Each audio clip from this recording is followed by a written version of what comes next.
My name's Tom Ezard. I'm a NERC, which is Natural Environment Research Council Advanced Fellow in Centre for Biological Sciences, which is the kind of yellow woody building over there. And I'm an ecologist, so I'm interested in how things go about their everyday lives and how, in doing so, things change the environment around them. One of the great examples of this is our burgeoning world global population.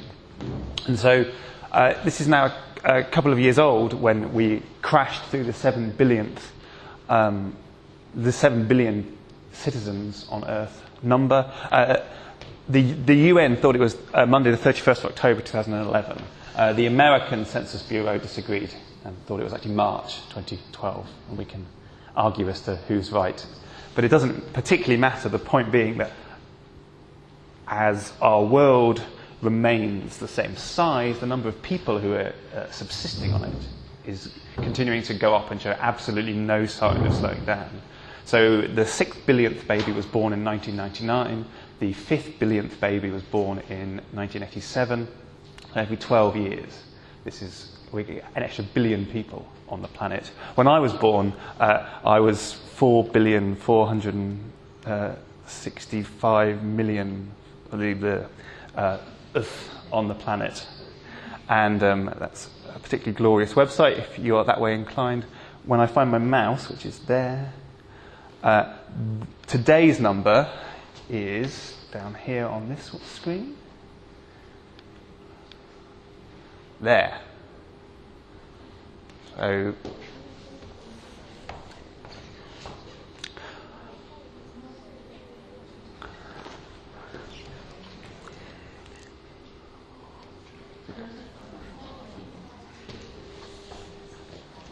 So this is the very definition of an ongoing problem, because at the minute, at the start of this, we are there at 7220385,063.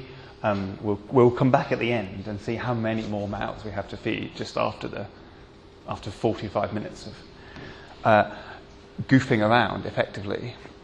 Because the point is what are we going to do about this wider problem? And we can't just go out and measure everything in the first instance, because the world's going to be a large and complex place. We need some kind of hypothesis testing framework of what's going to happen, because this is how science works. We set up a null hypothesis, there'll be no change, and we set up an alternative hypothesis that there will be change, then we go back testing it. And so it comes down to a basic problem between two essential numbers. We take this at the global scale, then we can't have immigration from aliens, and we can't leave and go and colonize another planet. We end up with births, so bees, and deaths. This is a kind of classically simple birth-death model. Birth-death models were originated by Francis Galton in the late 1900s, and he was a member of the aristocracy, he was a fellow of the Royal Society. He was the first to coin the phrase nature versus nurture. He declared that people of genius were within a measurable distance of insanity and counted himself very much in that group. But he also came up with these things called birth-death models, and they now provide the foundation of a lot of macroevolution, so the formation of new species. But he was troubled by the demise of his aristocratic friends in Victorian London, and he wanted to know when all of his rich elite drinking partners in male gentlemen's clubs would not be there anymore, and when those surnames would be extinct. And this framework comes from that. We look across, so NT is the number of individuals at a point in time t, B is a birth rate, and D is a death rate, and H is an interval of time. So when we go back to that website at the end, the interval of time will be 45 minutes. We then do some rearrangement of the calculus. We look at the change across that interval. So births are positive and deaths are negative. And you come up with a simple geometric series in lambda. Lambda, births minus deaths, B minus D.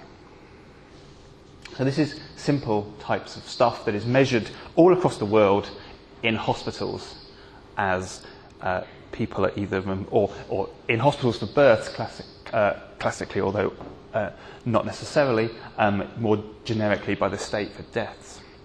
And this can be written very simply as a geometric series, and we end up with this glorious parameter, r.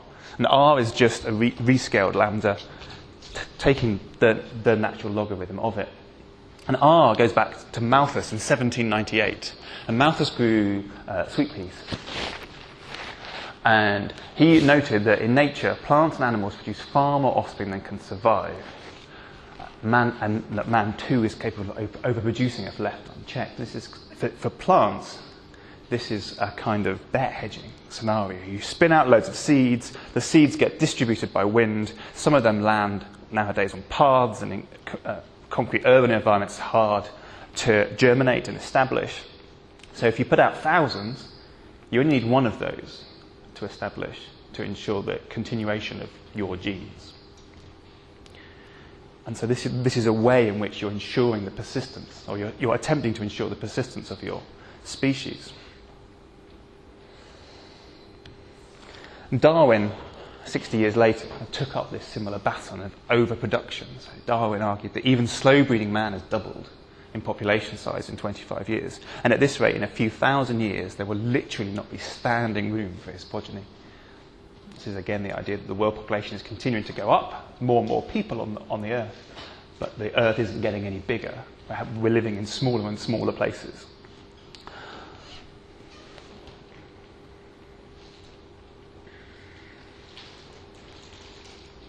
This axis from plants that produce loads of seeds to humans who produce 2.4 children, to elephants or albatrosses, or these incredibly long-lived organisms that produce very few offspring. This axis is all governed by some kind of relationship between births and deaths. It's a very fundamental parameter, and even that, just knowing those two things, gives you an incredibly simple way that is incredibly predictive of extinction times of endangered species.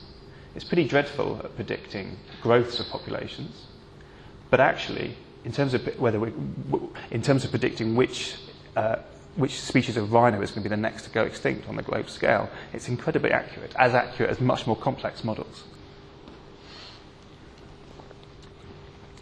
People have argued that it fails for increasing populations because there's no limit.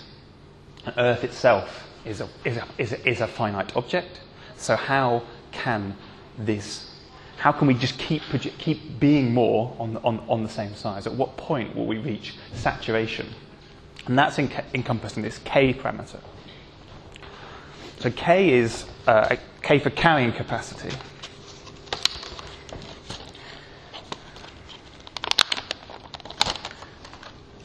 And people argue that this is a much more realistic model because as n becomes large, so larger than k, then we get a negative relationship here, and the population will start to fall. You're limited towards this kind of capacity, and I'm going to have to go over to the board and I'll try and shout a bit louder. So, if there's a single axis through time, and this is the number of individuals from low to high, so naught to lots. Should probably do it. How far? Try and do this big. Lots. What happens in small populations, assuming they don't go extinct? Go on. They increase exponentially. And so under that Malthusian model, what happens after that?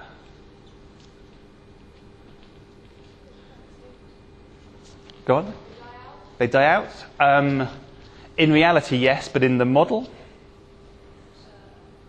it just keeps on growing forever and ever and ever. What happens in this situation if you've already got loads of individuals? You're going to get loads more, or you're going to get fewer? Fewer, yeah. So imagine that imagine that n, as the number of individuals, is small. I'll go back down here. Imagine that n, the number of individuals, is small. Then that first term is r times something small, 1 minus something small divided by k. So something small divided by k, 0, or approximate 0. So the bit in brackets is 1. You end up with r times something small. The rate of change in the population growth is r, which is the Malthusian parameter, is exponential growth. It's the same situation as Malthus wrote. But now, if n is almost k, then almost k divided by k is something very close to 1. 1 minus something that's very close to 1 is something very, very small. Something very, very small multiplied by r times n is something very, very small. Therefore, there's no net change there, and that gives you some point in the middle here, which is k. You increase up to k, and you decrease down to it. But this is a more complex model. We're invoking something more that we know about the world, the idea that it's of a finite size, and it's changed the dynamics fundamentally, because now we have some kind of equilibrium. And that's good. And people argue that this must be the case because you can't end up in that situation that Darwin evoked with no standing room. Something would have stopped before then. And the great example of this was the population size of the United States of America. So from 1800 up to about 1950. And in 1950, or in the 30s and 40s, people argued that this model was the truth because the curve fitted the data so nicely. And then what do we see from the 1960s? This linear increase in population size, despite the belief that based on this initial rate of increase, we should now be seeing saturation. We should be seeing populations slowing down, not growing linearly. And yet we are. And so what more can we put into this model? This is, again, this is about adding complexity. This is about understanding the real world. We're still in an incredibly simplistic, reductive world, so we need more complexity. And one of the great bits of complexity is things eating other things. And this is the fabled hare and lynx population from Canada. The lynx are in red. Every time, given that I'm colourblind, I swear I'm going to change this slide, but I always forget. The lynx cycle like so, and the hare cycle like so. And so when there's a peak in hare abundance, because there might be lots of food, there might be lots of new growth on fir trees, and the hares can eat that, and so increase in population size. Then the lynx, subsequently, about a quarter of a phase later, similarly increase in size. They then eat all the hare, and they don't have any food left. So then they die out. And then once they've died out, then the hare can recover again because they haven't got any predators. And this is one of the longest running ecological time series. There's one on locusts in China that has been measured by Chinese dynasties since 970 AD. This isn't as long as that, but it's a nice kind of mixture of these trophic interactions, predator-prey. And so we can put that into a model, and this is the Lotka-Volterra set of equations. And Volterra was initially noticed that this was a phenomenon by studying the cod population dynamics in the Adriatic during the First World War. And so all of the fishermen during the First World War were no longer fishing, they were off fighting. And so the cod population could recover.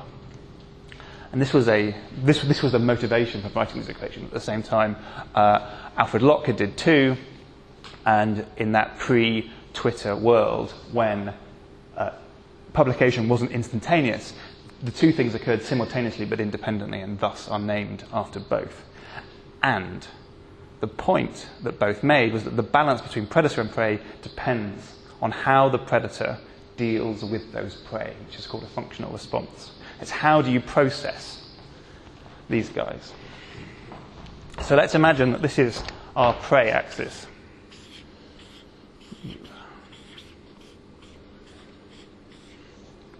And so that's our simple logistic growth. Now we've got another axis up the side, which is predators.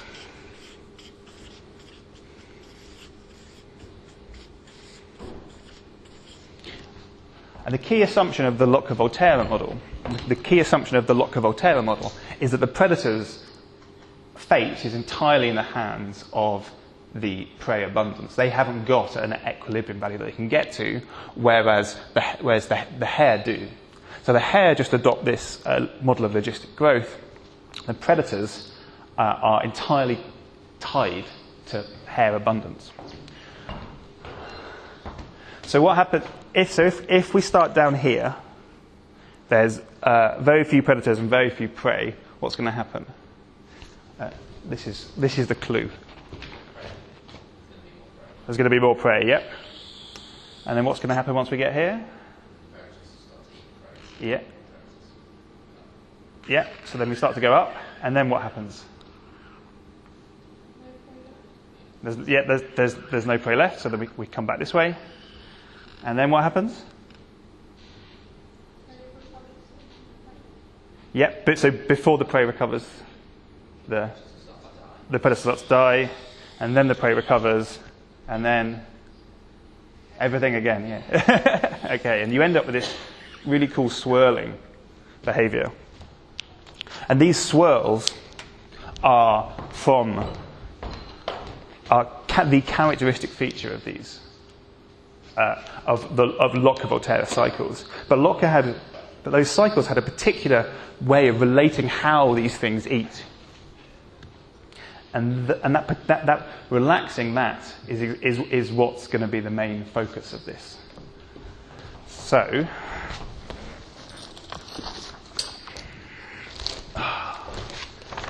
you need to be in groups of about the black and the red line. 3s or 4s, if you want to identify 3s or 4s. Exactly. Then you're So going when to in that last one, all that you should have been doing at the end is just basically having a hand in the air, and you put it back down. Oh, there's another one up. So when prey is super abundant, then all the predator is doing basically is, oh, there's another wildebeest. Oh, stops. But that doesn't affect the prey at all. So the handling time, something about the predator, actually releases the prey from its restrictions because it's not being hunted as much. So that the evolution of digestion actually benefits the thing that is being hunted.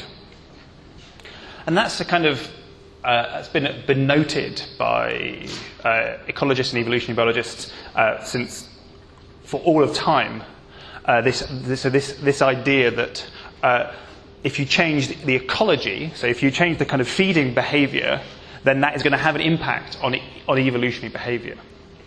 And it's only in the last kind of few years, in the last decade really, that we've begun to think about the fact that evolutionary change can then feed back in a cyclic way to affect the ecology. And I haven't got a lot of time to go through these last few slides, so we'll just kind of zoom. And this is kind of like most natural environmental processes. It's a kind of self-contained cycle. So I think nitrogen cycle, silicon cycle, so on and so forth. We haven't actually, as ecologists and evolutionary biologists, we're very bad at this. And so Lewontin in 2000 posed this quote in his book, and the big thing being that organisms and environments are both causes and effects in a co-evolutionary process. So in the sense of predator-prey, the environment is the prey and the organisms are the predators. But the same thing happens further down. And so you have herbivores eating grasses. The grasses are evolving in response to being eaten. They're evolving ways of trying to develop defences to stop them being eaten. The two things are mutually entwined. And people can go out and do research on this and measure different types of sheep.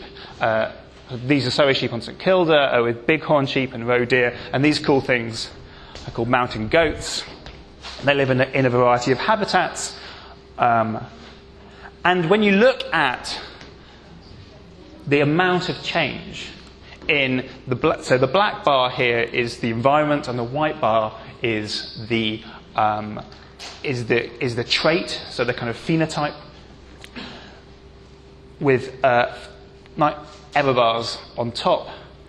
Those bars are similar in size. It's no longer just this idea that ecology matters for evolution, and evolution change doesn't really concern ourselves. These two effects are similar in size.